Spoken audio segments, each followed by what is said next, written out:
ako po'y nagpapasalamat sa liderato sa pagsusulong ng mga inisyatiba para sa mas malinaw at transparent na proseso ng budget ngayong taon.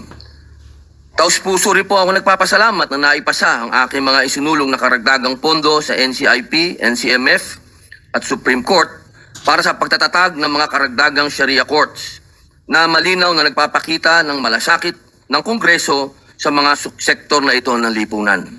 Gayunpaman, malinaw naman po na ako po ay nasa minorya. Kaya kami po, kasama na po si Senator Marcoleta, ay bumoboto ng no sa ratifikasyon ng BICAM report para sa House Bill number 4058 o General Appropriation Bill. Malaki po ang paggalang at tiwala ko sa aking mga kasamaan, ngunit meron lamang po akong mga punto na nais ihayag. Una po, sa aking pong pagtantya, ay meron pa rin pong mga hindi klarong alokasyon ng pondo, lalong-lalo na po sa ayuda. At ganun din po ang pagiging Manila-centric ng budget. Ngayon po, ang Mindanao ay nakakakuha lamang po ng 15% sa buong budget. Ikalawa, bagamat naipanalo po natin sa Senado ang kapakanan ng mga katutubo, ako po'y naniniwala na kulang pa rin ang pondo para sa sektor ng mga katutubong pamayanan na lagi pong pinagmumulan ng kaguluhan, ng rebelyon at terorismo. At panghuli, nitong nakaraang Pasko, petsa 23, lumabas po ang aligasyon na di umano'y nagkaroon ng insertion ang lahat ng mga senador sa 2025 National Expenditure Program. Ang isyong ito ay naging sentro ng malawakang talakayan at nagdulot ng kawalan ng tiwala ng publiko. Dapat po nating linawin na alinsunod sa ating konstitusyon, ang proseso ng budget ay nagsisimula sa executive. Ang paghahanda ng budget o ang National Expenditure Program, na kilala rin bilang President's Budget, ay kapangyarihan ng Pangulo na ipinakaloob ng saligang batas. Ang tungkulin at kapangyarihan ng Kongreso na binubuo ng Kamara at Senado sa paggawa ng batas para sa budget ay nagsisimula lamang matapos isubmit ng Pangulo o ng Executive ang NEP sa Kongreso, kasunod ng kanyang State of the Nation Address. Malinaw po na pagdating sa NEP, wala po dapat pangingialam ang legislation sapagkat ito ay pawang kapangyarihan ng sangay ng Executive. Hindi ko po lubos maunawaan kung paano pong naisama ang aking pangalan sa listahan ng mga di umano'y nagkaroon ng insertion sa pondo ng DPWH sa ilalim ng 2025 NEP o tinatawag ngayong Cabral's List. Ginoong Pangulo, napakasakit po nito sapagkat ako po sa panahon na yon ang presidente ng opposition party na sa kalagitnaan po ng kampanya at eleksyon ay nailagay po ang aking pangalan dito. Ito po'y napakasakit po para sa akin. Dagdag pa po rito, nariyan pa po ang agam-agam na maaaring muling maiuwi sa kategory ng for later release ang malaking bahagi ng budget. Partikular na ang amyendang ating inihain sa bulwagang ito. Halimbawa po, sa ilalim po ng 2025 General Appropriations Act, nagkaroon po ako ng iba't ibang amyenda para sana sa mga proyektong makatutulong sa mga tao. At lahat po yun ay nag-umpisa na magmula pa po noong 2023. Sana po, ay hindi na po ito ma-FLR, pero ang balita po, yun daw pong mga hinog, kami po yun, yung oposisyon, yung mga hinog, ay ma-FLR uli. Kung ganito lang din po ang mangyayari, hindi ba't parang nasasayang lang ang paghihirap at pagsisikap natin sa deliberasyon? Ang FLR ay bahagi ng proseso, pero naging-resulta ito ng pagkaantala sa agarang benepisyo para sa mga nangangailangan nating kababayan, lalong-lalo na po yung nag-umpisa ng mga proyekto. Ang deliberasyon at pag-aproba ng pambansang budget ay isang malaking responsibilidad ng legislation na hindi dapat pinababayaan. Huwag sana nating hayaan na ang reputasyon ng Senado at ng buong institusyon ng Kongreso ay masira dahil sa pagkakaroon ng mga aligasyon at kontrobersya. Kung ang mga ito ay hindi tutugunan at itatama, mababaliwala ang maraming buwan, mahabang araw at gabi na ipinuyat at ginugol ni Senator Win Gatchalian upang busisiin ang budget ng bawat ahensya ng gobyerno. Nais ko din pong kunin ang pagkakataon na ito upang ipahayag ang aking mungkahi para sa 2027 budget upang maiwasan ng anumang iskandalo. Una, marahil ay napapanahon na upang makonsidera ang pag-amyenda ng ating saligang batas Naway maisang-alang-alang ng ating kasama, Senador Kiko Pangilinan bilang tagapangulo ng Committee on Constitutional Amendments and Revision of Codes, ang pag-update sa mga probisyon ng konstitusyon, lalo na po patungkol sa kapangyarihan ng legislation sa pag-amyenda ng budget. Baka maaring pag-aralan kung nararapat nating alisin ang kapangyarihan ng legislatura na mag-amyenda ng budget dahil nakita nating madali itong maabuso ng mga gahamang nasa pwesto o di kaya patibayin ang mga limitasyon sa kapangyarihang ito. Pangalawa, batid ko pong matagal na proseso ang pag-amyenda ng saligang batas dahil sa usapin ng voting jointly at voting separately. Kaya muli, isinusulong ko ang aking panukalang batas, ang Senate Bill 1299 o Mahiya Naman Kayo Act na naglalayong ganap ng alisin sa ekwasyon ang panghihimasok ng mga mambabatas sa pagtukoy, pagpopondo at pagpapatupad ng mga proyekto. Dahil po sa mga nabanggit na kadahilanan, ako po ay bumoto ng no sa House Bill number 4058. Hindi po ibig sabihin na baliwala lahat ang hirap ni Senator Gatchalian. Ako po'y saludo sa kanya. Ngunit kailangan pong ibigay ko ang boto na ito para sa taong bayan. Maraming salamat. May I be recognized as well to just give a short explanation of my vote? Yes, you may do so. Thank you, Mr. President. Unang-una, Mr. President, ako'y bumuboto ng oo, dito sa ating panukala na national budget dahil ako'y naniniwala sa ginawang mga tamang hakbang ng ating chairperson ng Committee on Finance. Hindi naman siguro, Mr. President, nasabi natin na mali mag-intervene ang isang legislator para sa kanyang bayan o para sa kanyang probinsya kung tama naman po ang advokasya at tamang paraan ang paggastos at walang kickback, Mr. President. Gagamitin ko pong halimbawa ang Bukidnon. Alam po ni Senator Gatchalian ito at mga kasamahan ko dito.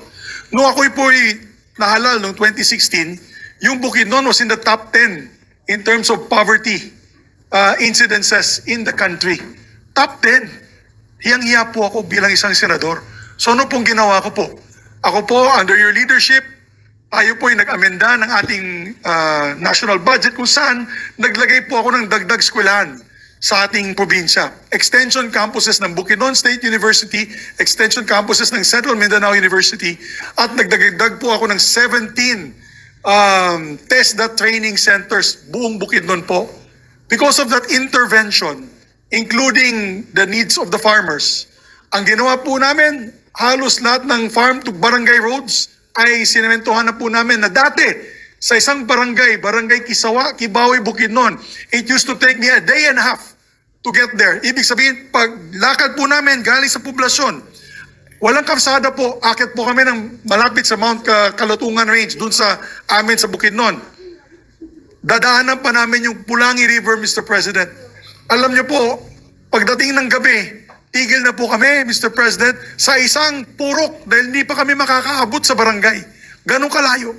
Ngayon po, nalagyan po namin yan ng tulay, may karsada, at ngayon po, 20 minutes na lang, 20 minuto ang biyahe galing sa poblasyon Kibawe, papunta ng Kisawa, which is boundary of North Cotabato, Mr. President. Because of that, the farmers are happy. Masaya po yung mga magsasaka. Sila po ay tuwan-tuwa dahil dati 2 piso kada kilo ang ginagastos po nila para sa habal-habal, yung tawag na yung Skylab. Yan yung motorsiklo po na may patungan na kanilang sako-sakong mais. Ngayon po, 20 centavos na lang po per kilo dahil truck na po ang pumapasok sa kanila. And it is verified by no other than the chairman himself. There is a COA report from Bukidnon that the farmers, 96% of the farmers are extremely happy dahil tumaas nga income nila, dahil bumaba po ang cost of delivery ng kanilang mga produkto from the town to the market centers. Mr. President, hindi naman sa pagyayabang, gusto ko lang po ilagay on the record, wala na po kami sa top 10 in terms of poverty incidences in Bukidnon. We're not even in the top 20, Mr. President, because of the interventions we did almost 10 years ago. So ang ibig po natin, at yung Bukidnon po is number 1 now.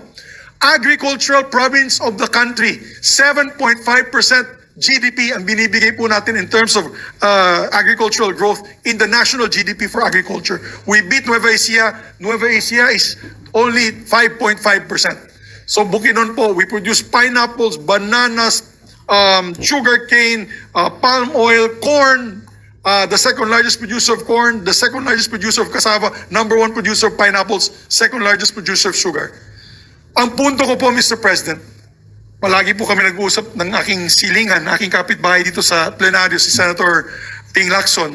I always say, basta tama po ang paggawa ng project at tama din po ang pag-amend sa batas. Ibig sabihin, ang amendment sa ating national budget, hindi po ghost, hindi po peke, hindi pong walang dokumento. Kaya po ako'y sumasaludo sa kay Senator Sherwin Gatchalian. Dahil na yun po, bago natin magawa itong amendment na ito, kailangan may barangay resolution, may municipal resolution, at pag malaking halaga, Mr. President, meron pang RDC, Regional Development Council Resolution, at yung ating tinatawag na agency request. So napakahigpit po na yun, Mr. President. And then to make sure na walang kickback, so tinanggal na natin yung notion na may ghost project. Kasi ito po na yun ay talagang recorded na at hinihingi ng mga bayan na ito mga proyekto ito. Pangalawa, Mr. President, pinababa nila ang cost of production nitong mga kalsadang ito. In other words, yung costing. Kasi dyan po pumapasok yung kickback, ino-overprice ng mga contractor para maibigay po kickback sa mga politiko. Kaya tama pong hakbang na ginawa po ng ating mahal na finance chairman at mga kasamahan nila dito sa Senado at sa Bicameral Conference Committee na hindi sila pumayag na ibalik yung overpriced pricing nitong mga projects na ito. Dahil po dyan, matitigil po ang pagbigay ng kickback. Ginawa po yan ni Secretary Singson. Kaya ako believe kay Secretary Singson. He did it once. What he did was, off the top, tinanggal niya 10%, Mr. President, of all the budget items. Dahil dyan, nagsabi na mismo ang mga contractor na pag nagbigay pa kami ng kickback, wala nang project na may tatayo. Nahihiya pa sila noon, Mr. President. Kaya yan yung tama na ginawa nating hakbang. Talagang binagsak natin ang cost of production of these bridges, roads, and all these other projects para matigil na po yung kickback na yan. But properly done, Mr. President, our country deserves a chance to grow. Mindanao, Visayas, and Luzon. Properly done. That's why now, the ball is in the hands of the executive, Mr. President. To all the secretaries where the funding is going to, resist the demands of the politicians, resist the demands of the legislators to fix the bidding process. Dapat yan, maging transparent na yung bidding process para pagka ganun, Mr. President, talagang mahihirapan na ang corrupt sa ating bansa, Mr. President. So the ball now is with the executive.